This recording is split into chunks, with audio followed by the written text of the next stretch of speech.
the All Hail the Fail podcast, the podcast that celebrates messing up spectacularly, embarrassing yourself repeatedly, and failing forward. I'm your host, S1E3, executive consultant, coach, author, and proud of every failure and rejection it took to get me here. Today's guest is Manfre. She's a business and strategy advisor and consultant with an MBA and a BA in Middle Eastern and Islamic studies. She has advised private and public sector organizations on a range of business and management challenges, and she's super passionate about solving the hardest, most difficult problems. Also, very excitingly, she's the author of an upcoming book called Not There Yet, a memoir about her 4 years living in Cairo during the 2011 revolution. Catherine, thank you so much for joining us. How are you? Great. So happy to be here. Awesome. So here on the All Hail the Fail podcast, we ask the same set of questions to every guest with some follow-ups sprinkled in there. So first question, if your best friend was introducing you at a conference, what would they say? Such a great question. I feel like I cheated a bit with the answer to this question. As you mentioned, I recently am about to publish a book, and it's about how I got to Egypt, why I stayed, and what I learned that I think is applicable to current day America. But my best friend actually was a big part of the reason why I ended up in Egypt, and she plays a prominent role in the book. She's a character, as I like to describe her. And as I was writing, because she played such a big role, she was one of my, what's called a beta reader. So someone who reads the book before it gets published. And she gave me some phenomenally wonderful constructive feedback, but she also gave me a lot of really great support and praise, especially as I had some doubts as I was going through the process. So I actually had in my email something that I think answers this question. And what she wrote at a time when I was having some real self-doubt about the book, she said that she thought my authenticity, heart, and passion come through in everything I do, including through the book. She also said that my genuine dedication to learning, understanding, compassion, and advocacy for others helps to encourage others with privilege to support those around them. So not probably the words I would have used to describe myself, which is good that you framed it as what my best friend would say, since I had something off the shelf that she had recently wrote to me. I mean, I feel like best friends are such great cheerleaders that they always have a much better understanding of who you actually, are in terms of your strengths and what makes you shine. Like, we are too hard on ourselves. So your best friend did a great 100%. job. 100%. So what are you most proud of achieving in your professional life? This is a really tough question to answer because I think building on what you just said, I think a lot of times, especially women, can be very hard on themselves and not always take the step back and appreciate some of their accomplishments. So I had to give this one a good bit of thought on what I actually felt like was my biggest accomplishment and what I wanted to share. So the same best friend who I just mentioned, her and I met in high school, and she had just moved to my town, small town in Northeast Florida, right after 9/11. And she's Muslim. She's Pakistani American. And, becoming best friends with her was, we talked about all of the same things that anyone would talk about in high school: boys, music, gossip, etc. But I also got to learn a lot about her culture and her religion as she very, very patiently explained it to me. But I also got to see firsthand a lot of the prejudice and discrimination that she was used to, which was a shame in and of itself, in addition to some of the words that people used with her that I got to witness. And through that, I really learned about what my own privilege was as a white woman, but also the importance of being an ally and being constantly learning about new cultures. Now, I know you asked about professional accomplishments, so I'm getting there. But in my last job, I was a partner at a management consulting firm. And while my company and a lot of companies have made a lot of progress in diversity, there's still a lot of room to go. And I had become really active in our women's group and eventually became a leader of the group in our office.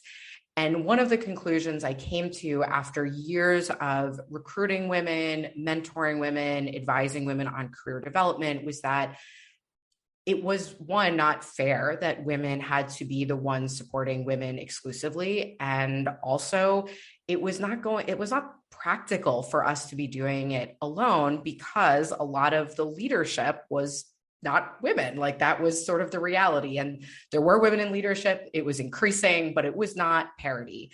And so I really came to the conclusion that unless we expanded the conversation and both gave more explicit and prescriptive openings for men to get involved, and also shifted some of the accountability and responsibility, frankly, to them, that we were only going to make so much progress as a women's group. And so I founded an allies program that initially was targeted at supporting women in the office, and eventually became expanded, particularly after the George Floyd murder, to expand the aperture to how do we become allies for all groups, and how do we think about allyship across a variety of different underserved populations.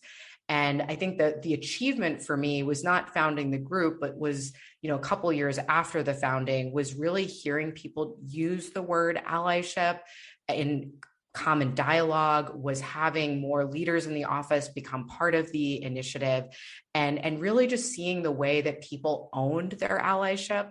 Because for me, I think one of the biggest things that I really tried to emphasize was that allyship is an active journey, and it's about learning and being curious and asking questions, but also finding the answers to questions yourselves. And I think seeing some of that shift in people, I think, was really just very, very rewarding. And I hope made a small impact, at least within my own community at the time, in progressing the conversation. I think people really underestimate how incredibly difficult it is to move a big corporate organization, a top tier consulting firm, one of the big accounting firms, and all of these kind of big corporate entities are so difficult to move. And part of it, I've always thought, is because of an unwillingness on people's part to learn about themselves, right? To not have to be educated. So it sounds like a massive achievement in my eyes, right? If you got to the point where people were open to really educating themselves and not relying on those from those underrepresented groups to be the ones doing all the emotional labor and all the hard work to get change. Absolutely. And I think, a lot of companies, again, especially after the George Floyd murder in the US, I think have put a lot of effort and energy into whether it was allyship or other forms of support, which is good. And I think the top down lead from the top is important. But I also think that culture, like you said, I think really starts from the ground up. And I think it's, there's an amount of any change management, which is about leaders leading and leaders, setting behaviors and setting the tone. But I also think there's an amount of change that has to come from the grassroots, from the lowest, most junior levels of an organization. And I was trying to sort of tackle both problems at the same time. And I think, it really, I think, gave a lot of energy and momentum to the conversation. Okay, so wins over. Tell me about a time you failed spectacularly. So in some ways, this is an easier question to answer because I feel like there's such a long list to choose from. And, my experience, I feel like often the small failures can sometimes feel like the biggest ones. But since you use the word spectacularly, I will actually describe a situation that I still believe is probably my most spectacular failure. So I was in an MBA program, and I came to my MBA program after living in Egypt for 4 years, where I had worked in international development. I showed up. I did not know how to use Excel. I didn't know anything about finance or accounting. I was a novice to the extreme when it came to business. And for a lot of my time, my first year especially, I felt really out of place because there were a lot of folks that either had business background or came in knowing exactly what they wanted to do, and I did not. I sort of stumbled my way, and I stumbled extremely, almost fell down numerous times into an internship with a very good consulting firm. And similarly showed up not really knowing what to expect. I knew a little bit about consulting from what I had heard through the recruiting process, but really was coming in pretty green. And in addition, it was my first time actually working in the US. I had worked exclusively in Egypt since graduating college to the time I started my MBA, and I'd never worked in the private sector. So I had a lot of headwinds, as we like to say in consulting, pushing against me as I started. And the summer did not go well. Let's just put it that way. There were some things that were out of my control, not a great manager, difficult project.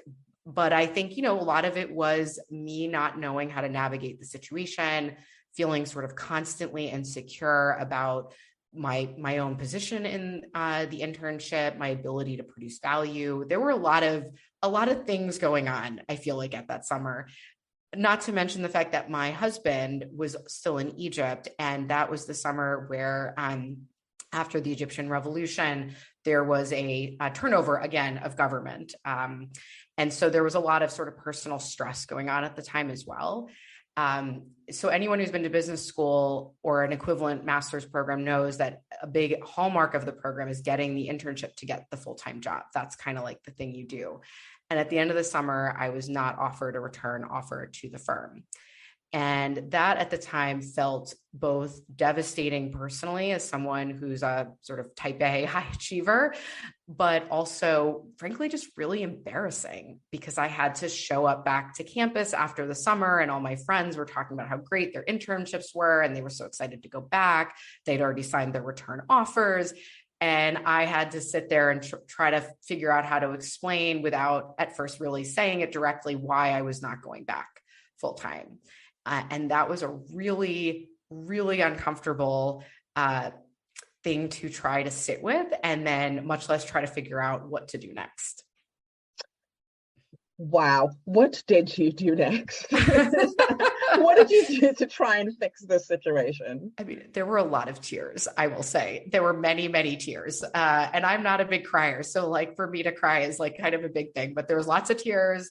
There was lots of conversation with friends, with trusted coaches. I had, a number of mentors who had just graduated from that were second years when I was a first year in business school. I reached out to a lot of them to get some perspective. I was able to connect with a couple of people who had been in similar situations, fellow classmates. So there was a lot of talking to my, in quotes, board of advisors, if you will, friends, family, people who had been there before, to just try to both make sense of what had happened and figure out what I wanted to do next. And I mean, to be honest, there was a huge part of me that wanted to run in the opposite direction of consulting. I mean, it felt really raw to try to go back into the process. It was, again, I stumbled through it the first time and I was not looking forward to having to do it again.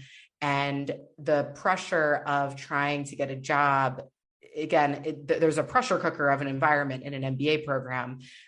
When I had just had this, again, to use your word, spectacular failure in trying to get a job, just felt impossible. But there is a success story in all of this.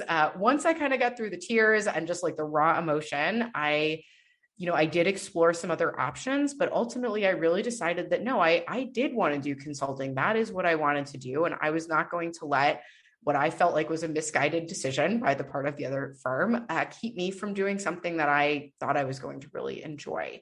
And I just threw myself back into the process, and I decided that I was going to be as over-prepared as possible for it, and to both build up my own confidence, but also to kind of, frankly, to show them a little bit that I actually could do this. And I ended up getting an offer at an even better firm, which I ended up staying at for 8 years to become a partner. And it paid off, but it was really hard. And I carried with me the scar of feeling like I couldn't do it actually for a long time. And I think perhaps went a little too overboard in trying to course correct and prove that I could do it. But I think it was actually a really good learning experience on how to come back from failure.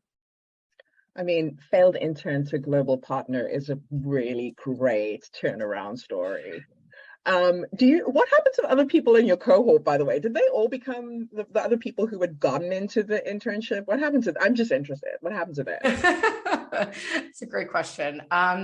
Some of them did not actually go back full time. They went on to do different things, recruit with different places. A few of them went back and were very successful, and had just had different experiences. And I think, one of my big lessons learned from that, I think, is the importance of a network and the importance of having people that can have your back when times get tough. And I think one of the things that I did not do well in that summer, there's a number of things, but the two big things I'll just highlight that might be relevant for others as well is, one, not knowing when to advocate for myself.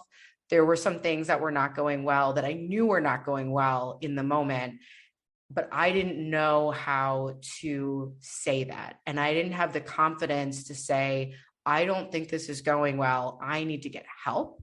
I think I had this, and I think this is very common for a lot of people, this belief that I just needed to buckle down and just work harder just to get through it by myself. And I think that actually was a big part of the result, was because it had, I think, opened up a little bit more about what I was feeling and what I was seeing, and the things that I was perceiving were not going well. I think I might have actually gotten the support I needed to turn things around.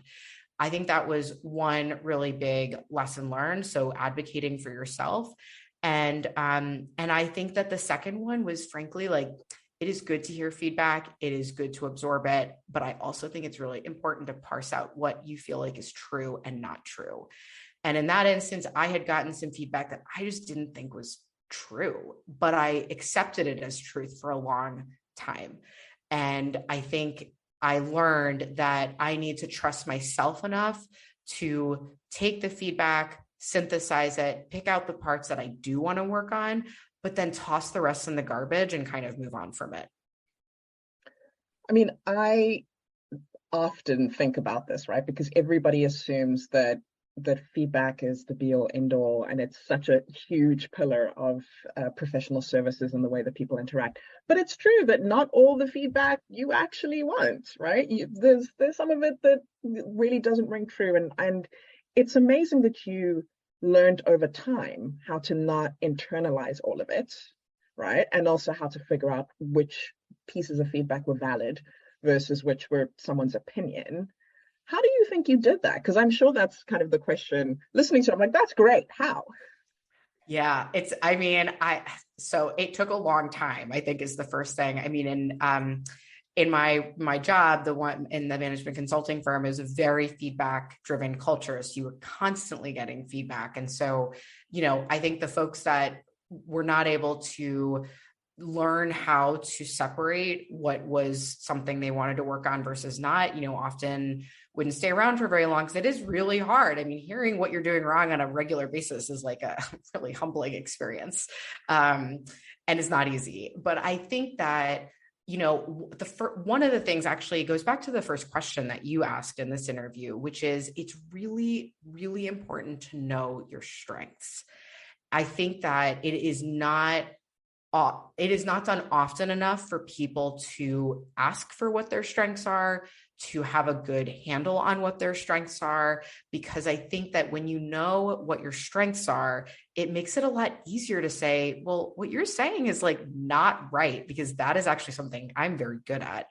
I remember I was once working with someone who had given feedback that I was not good at developing relationships with people. And I knew that that was one of the greatest strengths I had in professional services. And when I heard that, I was like, that just like does not make any sense. I feel like there's something else going on here.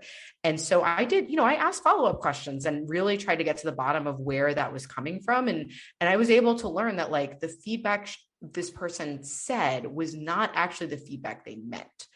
And I do think that that is often what happens. I think people can get a bit lazy, frankly, with how they give feedback. And actually, this skill became really important when I was writing my book, because I had a really strong perspective about what I wanted to write and how I wanted to write it. But I also wanted to get feedback, because I'd never written a book before. And as I was getting feedback, had I listened to every single piece of feedback that I was given, the book would have been very different. And I think probably would have felt a lot more inauthentic to who I was and what I wanted to say. So I think that the biggest thing that I think you probably already know from the question you asked me is you need to know what you're good at, and you need to feel really, really confident that in that set of skills that you have. I remember my second novel being published, and that same week getting feedback from my engagement manager that I was not good at writing, and written communication was my weakest skill. It's I can relate to those moments of just being like, this is factually inaccurate. But exactly, you've also got to figure out which battles you want to fight also, right? Because that's not necessarily in the moment is not necessarily the time to be like, you are wrong and I am right and I know my strengths. Totally. I one time had someone, my friends would also say that I can be a bit opinionated and I have very strong, views on the things that I care really strongly about. And I'm not afraid to usually say what I think. And I had another manager who wrote in a review that I was deferential, which I had some issues with just generally as a word being used to describe a woman. But also I was like, that is so far from what I believe myself to be. And again, I sat him down. I both explained, like, first of all, like, I don't think you should be using this word because of these reasons. But second, like, what exactly is going on here? And similarly, I was able to get to the root of what he meant. And there was a real genuine piece of feedback in there. And it was that the project was something very different than anything I'd ever done before. And he said that, when we had the experts in the room, I would not give my opinion as forcefully or wouldn't, participate as actively. And I was like, yeah, that's probably true, because there were times where I was like, I don't know these science words. What are you saying? And so there was like a thing there. You just had to like pick at it a bit to get to what the real thing is. So I think that there's also like a lesson there for me about how to not totally immediately throw a piece of feedback in the trash or get super defensive, because often there's like a really good learning there. You just have to be a bit patient to get there. Even with the pieces of good feedback, I found asking those follow-up questions and really making sure you understand what they mean super helpful. Totally. Where can we get your book, by the way, before I ask my last question? It is available on Amazon. So basically where all books are sold, Amazon. You can also find it on my website, catherinemanfre.com. And I'm on LinkedIn and Instagram at Catherine Manfre as well. Awesome. And I hope that some independent booksellers are also listening to this and inspired to stock it as well. Last question. What would you say to someone who has just failed their internship, didn't get an offer, had a bad review, is trying to think about what now?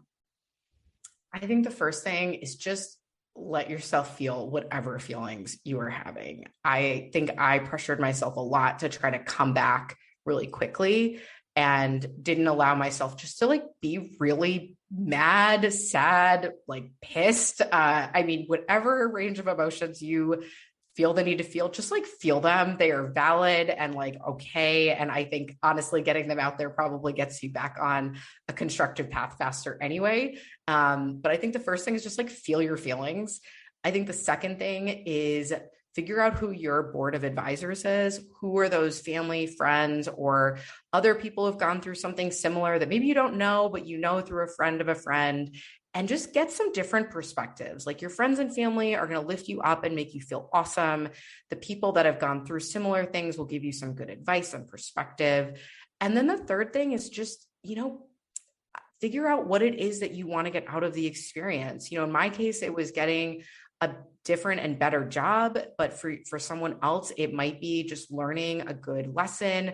It might be growing in a new way. And I think, that experience in a lot of ways prepared me for the job I had next, which was to be able to receive and act on feedback. And so there's always a good lesson in resilience from any moment of failure. It just sometimes takes a little bit of time, maybe a lot of tears and a lot of yelling to get to the point where you can accept whatever that lesson learned actually is. Catherine, thank you so much for your time. It's actually been so wonderful to talk to you and to hear your stories. I wish we had more time to keep going, but very appreciative that you made time to be on the podcast today. Thank you so much. This was such a great conversation.